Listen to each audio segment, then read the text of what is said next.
USAID team or IOM, and you're here in Chuuk. I can see there's a lot of activities going on here at the dock or transport dock. There's a barge and a small boat or ship out there windward. Could you explain to us a little bit what's your operation for today or the next few days? Okay. IOM, or International Organization for Migration, is the implementation partner for USAID, which is the disaster response people for international response. Here today we're delivering water tanks and water taps and water containers for people to carry water to their homes in response to the impact of Typhoon Maysak. We are ramping up our operations. We've already delivered what food we can, shelter materials. We have more arriving just today on a boat that is carrying materials from our warehouse in Majuro. Has just arrived here on the dock in Chuuk today. Additional reverse osmosis water units for the outer islands, shelter materials, hygiene kits. Hygiene kits contain soaps, shampoos, things like that. We also, in the container, the big container ship behind us, there are containers that also have water tanks and additional materials for disaster relief.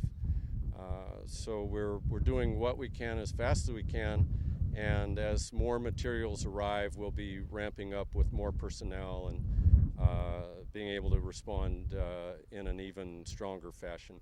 What's the personnel level you have at the moment, and is there a particular island group that you're targeting in your assistance? Right now we're finding that the lagoon islands are the most accessible to us, and so that's where we're delivering water today. The outer islands are logistically much more difficult as far as reaching them. They do not have functional airstrips, so we have to get there by boat. And so we're in our ramp-up process. We're developing contracts or agreements with seagoing vessels to be able to get out to them and assist them also. So our focus has been on the lagoon islands. Water, food, shelter materials, those kinds of things, and again, trying to rapidly ramp up our capacity. How long do you reckon your presence or your assistance, vital assistance, will be needed here in Chuuk State or in the islands? This in Chuuk and Yap State, our operations could go on for several months. It's wholly dependent as we, as the implementation arm of the U.S. government response,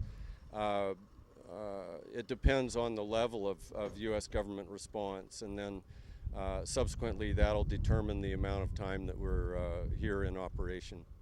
A big question, last question that in the minds of Chuukies these days, is FEMA coming back or coming into us? Okay, good question. In 2008, the U.S. Congress decided to focus FEMA on the 50 United States and directed USAID to involve themselves in the international community, of which FSM and RMI are a part. FSM and RMI have a special relationship with the U.S. government that's unique in the world. It's called the Compact Agreement, and within that is designed special assistance for disaster response. And in that way, USAID and FEMA still work together because of this Compact Agreement. USAID is primarily involved in this response, but it does involve cooperative operations between FEMA and USAID because of this special arrangement for FSM and RMI. Thank you very much. Thank you.